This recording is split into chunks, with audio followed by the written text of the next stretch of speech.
Hello, NEET ফিজিক্সের lecture 00, যেখানে আমরা প্রথমে আলোচনা করব ফিজিক্স জিনিসটা কি। দেখো, তোমরা ক্লাস 9 থেকে শুরু করেছো মোটামুটি ফিজিক্যাল সায়েন্স পড়া। ফিজিক্যাল সায়েন্স অর্থাৎ ভৌত বিজ্ঞান। আমার মনে আছে যখন আমি ছোট ছিলাম, যখন ক্লাস 9-এ পড়ি, তখন আমাকে ভৌত বিজ্ঞান খুব মজা করে সবাই বলতো ভূতের বিজ্ঞান। হ্যাঁ, ভূতেরই বিজ্ঞান বটে। কি হয় কি না হয় অনেক সময় আমরা বুঝতে পারি না, অথচ এই বিষয়টা সবচেয়ে সহজ বিষয়। আপনি হাসাচ্ছেন, বিষয়টা আপনি জানেন বলে আপনি আমাদের নিয়ে মজা করছেন। না রে বাবা, শোনো, ফিজিক্সে কি আলোচনা হয় বলতো? আমাদের চারদিকে যা আছে, যা ঘটনা ঘটে, তার আলোচনা হয়। সে আকাশ থেকে বৃষ্টি পড়ুক আর ভূমিকম্পই হোক, অ্যামিবা থেকে শুরু করে বিশাল বিশাল ট্রাক, সবকিছু কোন লতে চলে, নিয়মটা কি? সেই নিয়ম হচ্ছে ফিজিক্স। এই ডিসিপ্লিন অর্থাৎ একটা শৃঙ্খলা, একটা শৃঙ্খলাকে শেখা, এটাই physics। এটা খুব কঠিন সাবজেক্ট বলে সবার মনে হয়, কারণ খুব কমন, খুব খুব কমন একটা সেন্স প্রয়োজন হয়। এই কমন সেন্সের জন্য, এই কমন সেন্স আমরা অ্যাপ্লাই করতে চাই না, বা আমাদের ভয় লাগে করতে। তাই ফিজিক্স ভয়ের সাবজেক্ট। অথচ তুমি যদি যুক্তি খাটাতে পারো, তোমার যদি জীবনে যুক্তি বলে কোনো শব্দ থেকে থাকে, ফিজিক্সের মতো সহজ সাবজেক্ট আর কিছু। ধরে নাও, একটা বস্তুকে তুমি ফেলছো পৃথিবীর কোনো পৃষ্ঠ থেকে, অর্থাৎ ধরো আমি এখান থেকে একটা বস্তুকে ফেলে দিলাম। একটা বস্তু যেই পড়ে গেল, কত সময় লাগবে আমি হিসাব করতে পারি। তো সেখান থেকে আমি মার্সে গেলাম, অর্থাৎ মঙ্গল গ্রহে গেলাম, গিয়ে আমি বস্তুটাকে ফেলে দিলাম। ঘটনা কি একই ঘটবে না আলাদা ঘটবে? মানে আমি পৃথিবীতে যখন একটা বস্তুকে এখান থেকে ছেড়ে দিচ্ছি, তখন সে নিচের দিকে পড়ে। মঙ্গলে গেলে কি বস্তুটি উপরের দিকে উঠে যাবে? না, কারণ লজ আছে। তুমি গ্র্যাভিটি জানো, গ্র্যাভিটির নিয়ম সর্বত্র সমানভাবে কাজ করবে, সর্বত্র।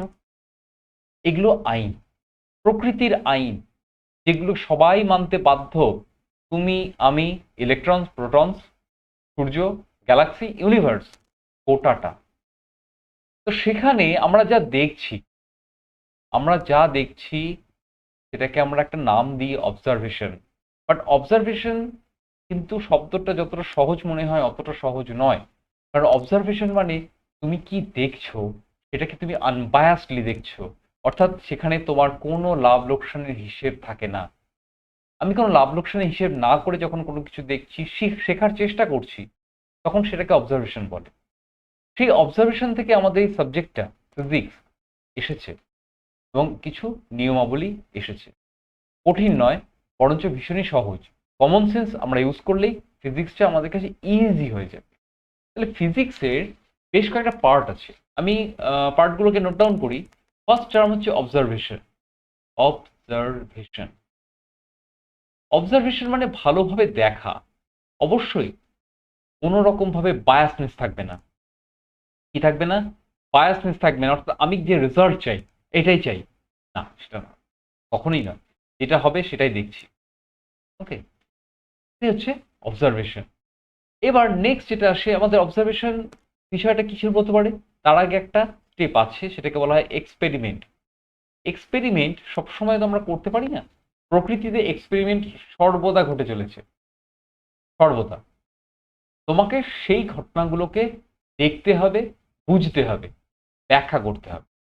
যদি বস্তুর ব্যাখ্যা করার সময় বা বস্তুর ঘটনাগুলোকে ব্যাখ্যা করার সময় তোমাকে মাথায় রাখতে হবে সেটা যেন যুক্তিগ্রাহ্য হয়।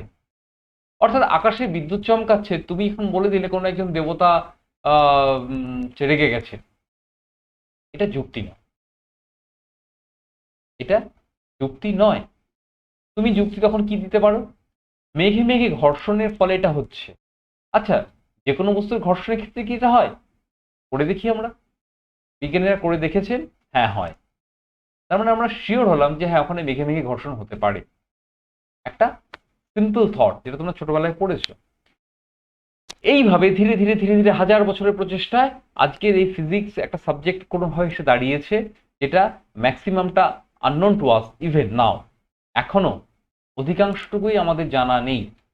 সামান্য কিছু আইন আমাদের জানা আছে, যে আইনগুলোর উপর দাঁড়িয়ে আমাদের এত কিছু মোবাইল ফোন থেকে শুরু করে বড় বড় ট্রেন, পেন থেকে শুরু করে এরোপ্লেন, সব চলছে সামান্য কিছু নিয়মের উপরে। বাবর যে কামান ব্যবহারটা করেছিলেন সেই কামানের গোলা কিন্তু প্রজেক্টাইল মোশন বা প্রাসের গতি অনুযায়ী চলে। আজকের কামান কি প্রাসের গতি অনুযায়ী চলে না? আজও তারা সেভাবেই চলে, কোনো নিয়মের পার্থক্য নেই। এটাই মজা।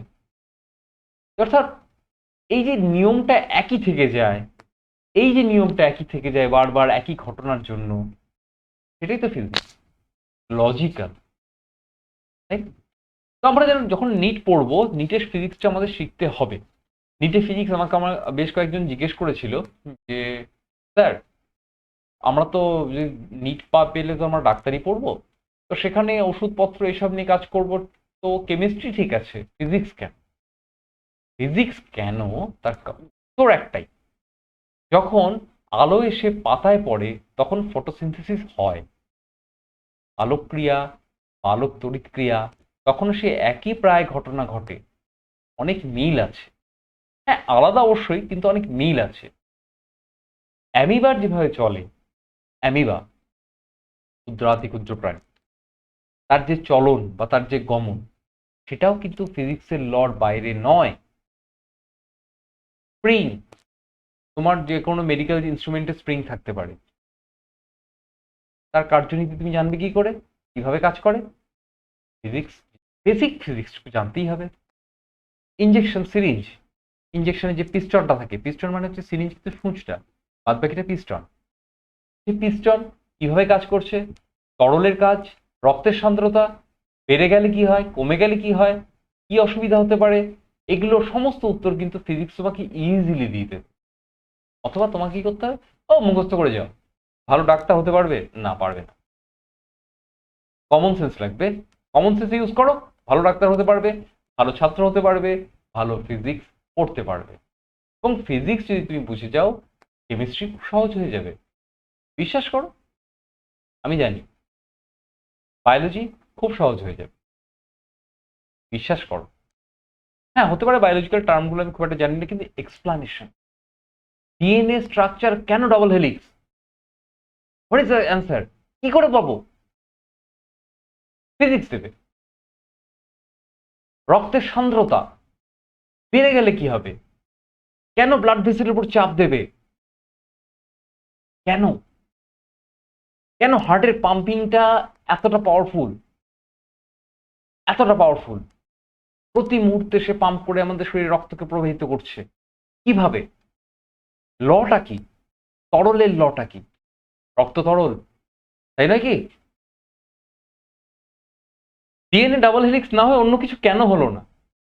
আকাশে বাজ পাখিরা যখন ঘোরে, বা বাজ পাখি বা ঈগল যখন শিকার করতে নামে, একটা নির্দিষ্ট স্পাইরালে নামে, কেন? অনেক কেন আছে। প্রকৃতিতে চতুর্দিকে যা ঘটনা ঘটছে তার কেন, তার উত্তর অল্প কিছু নিয়মাবলী। কিন্তু আমাকে শিখতে হলে বেশ কিছু জিনিস শিখতে হবে, কিছু ভাষা শিখতে হবে। এটাই সমস্যা হয়, নতুন নতুন ভাষার আমদানি হয়, নতুন নতুন শব্দ আমদানি। তোমরা যারা কেমিস্ট্রি ভালো পারো তোমরা বলো তো, কেমিস্ট্রিতে যখন তোমরা বিভিন্ন এলিমেন্টসের নাম পড়ো, বিভিন্ন কম্পাউন্ডের নাম পড়ো, জটিল জটিল কম্পাউন্ড, একদম কি বলবো আর, সে আমার ক্ষমতার বাইরে সেসব কম্পাউন্ড, অর্গানিক কম্পাউন্ড, তোমাদের পরিচিত নামগুলো? নিশ্চয়ই না, শিখে নিয়েছো, এখানেও শিখে নেব। নিট ফিজিক্সের আমাদের লেকচার 00-তে আমরা ফিজিক্সের এই ফার্স্ট সেমিস্টারকে নিয়ে আলোচনা করছি। তো এখন আমি তোমাদেরকে একটা ছবি দেখা, একজন ভদ্রলোকের ছবি তোমরা দেখতে পাচ্ছ, ইনি কোনো বিজ্ঞানী নন। প্রথমেই বলে রাখি, ইনি কোনো বিজ্ঞানী নন, ইনি হচ্ছেন আর্থার কোনান ডয়েল। তিনি শার্লক হোমসের স্রষ্টা। শার্লক হোমস একজন ফিকশন ক্যারেক্টার এবং একজন detective character. But Sherlock Holmes যদি তোমরা ভালোভাবে পড়ো, দেখতে পারবে ওখানে কি রয়েছে, simple deduction, elementary, very elementary, সাধারণ জিনিস, কিছু ছোট ছোট ছোট ছোট ছোট ছোট ইনফরমেশন, তাদেরকে লজিক্যালি যদি সাজাও, একটা মালার মতো তৈরি হয়ে একটা গোটা ছবি চলে আসে। যুক্তি। ফিজিক্সেও এই যুক্তিটাই ব্যবহার করব। আর কিচ্ছু নয়। আগে মন থেকে ভয় তাড়াও। কোনো ভয় নেই। ভরসা রাখো, ভয় নেই। ভয় আমরা তাড়াবই। সহজ ফিজিক্স, সহজ হবে। আরো একটা ছবি দেখাচ্ছি, বা বাঙালি একটা জায়গায় আসি। ছবিটা আমি জানি না ছবি থাকবে কিনা। এটা একটা বইয়ের ছবি, ব্যোমকেশ বক্সী। আমার খুব প্রিয় একজন চরিত্র। শরদিন্দু বন্দ্যোপাধ্যায়ের ব্যোমকেশ তোমরা সিনেমা দেখে ফেলেছো অনেকে। ব্যোমকেশ বক্সী এই যে চরিত্রটাকে শরদিন্দু বন্দ্যোপাধ্যায় তৈরি করেছেন, তো এই ব্যোমকেশ বক্সীর মুখ দিয়ে একটি কথা বলিয়েছে। কথাটা আমার খুব ভালো লেগেছে। ব্যোমকেশ কোনো একটি জায়গায় বলেছিলেন যে তুমি যা দেখছো বা শুনছো, তোমার পঞ্চ ইন্দ্রিয় দিয়ে তুমি যা অনুভব করছো তা ভুল হতে পারে, কিন্তু যুক্তি সম্পন্ন বা যুক্তি আছে এমন ডিরেকশন কখনো ভুল হবে না। আমি চোখ দিয়ে যা দেখছি বা কান দিয়ে যা শুনছি এটা ভুল হতে পারে, কিন্তু যদি যুক্তিতে আমি দাঁড়াই, দেখা যাবে যে হয়তো আমি কান দিয়ে যেটা শুনছি বা চোখ দিয়ে যেটা দেখছি সেটা আসলে ঠিক না। আমি ছোটবেলায় একটা গল্প পড়েছিলাম, শরৎচন্দ্র চট্টোপাধ্যায়ের শ্রীকান্ত। তো সেখানে একটা এরকম ঘটনা ছিল যে শ্রীকান্ত অনেক দূর একটা শ্মশানের কাছে গেছে। সেই শ্মশানে, যেরকম অনেক মধ্যরাতে আর কি, সেই শ্মশানে গিয়ে হঠাৎ সে শুনতে পেলো বাচ্চা ছেলের কান্নার আওয়াজ। তো সেখানে শরৎচন্দ্র শ্রীকান্তর মুখ দিয়ে বলছেন যে তিনি জানেন যে ওটা আর কিছুই না, শকুনির কান্না। যে জানে না নেই, ভয়ে আতঙ্কে আধমরা হয়েছে। তাহলে কান তোমাকে বলছিল বাচ্চা ছেলের কান্না, কিন্তু যুক্তি তোমাকে প্রথমতই বলতে পারে ওখানে বাচ্চা ছেলে আসতে পারে না। এবং যেহেতু উনি জানেন ওটা, সুতরাং খুব সহজেই উনি ওটাকে অ্যাভয়েড করতেন। যুক্তি খুব জরুরি একটি জিনিস। আমরা যুক্তি নিয়ে আলোচনা করব। আমরা পরপর লেকচারগুলোতে প্রত্যেকটা টপিককে খুব খুব খুব ভালোভাবে অ্যানালাইসিস করব। প্রবলেম কিভাবে সলভ করতে হয়, কনসেপ্ট কিভাবে গ্রো করতে হয় আমরা শিখে নেব। আমরা দেখে নেব ফিজিক্স কতটা হার্ড। আমরা দেখে নিতে চাই আছেটা কি রে ভাই তোর মধ্যে। শুধু একটা কথা মাথায় রেখো, প্রত্যেকের সঙ্গে কানেক্টেড, আলাদা নয়। মেকানিক্সের সঙ্গে তরঙ্গের আলাদা কিছু ব্যাপার নেই, সেম থিং, একটু আলাদা ঘটনা ঘটে মাত্র। তাপগতিবিদ্যা সাধারণ যুক্তির উপর চলে, এটা একদমই একটু মনে হবে আলাদা। গতিবিদ্যার সঙ্গে সত্যি কোনো সম্পর্ক নেই, প্রায় সম্পর্ক নেই, পুরোটা বলবো না, আছে, তাও সম্পর্ক আছে। আমরা যখন ক্লাস 12-এ ইলেকট্রোস্ট্যাটিক্স বা ইলেকট্রোম্যাগনেটিজমটা পড়ব, তখন দেখব ওখানে আমাদের খুব সহজ কিছু লজিক্যাল কথা রয়েছে, যে কথাগুলোকে মাথায় রাখলে আমাদের প্রবলেম সলভ হয়ে যাবে। সব প্রবলেম কনসেপচুয়ালি সব প্রবলেম সলভ করা যাবে। সেই জন্য ক্লাস 11-এর, অর্থাৎ আমরা লেকচার 00 থেকে শুরু করছি। 01 থেকে যে লেকচারগুলো শুরু হবে সেগুলো মাইনিউটলি খুব ভালোভাবে পড়তে হবে। তোমরা ভালো করে লক্ষ্য করবে, আমাকে কমেন্টে জানাবে, তোমরা অ্যাক্টিভ হবে। কারণ এটা পিয়ারিং সেশন। পিয়ারিং মানে হচ্ছে আদান প্রদান, তাই না? আমি তোমাদের এই বিষয়টাকে বলছি, তুমি আমাকে জানাবে, এটাকেই।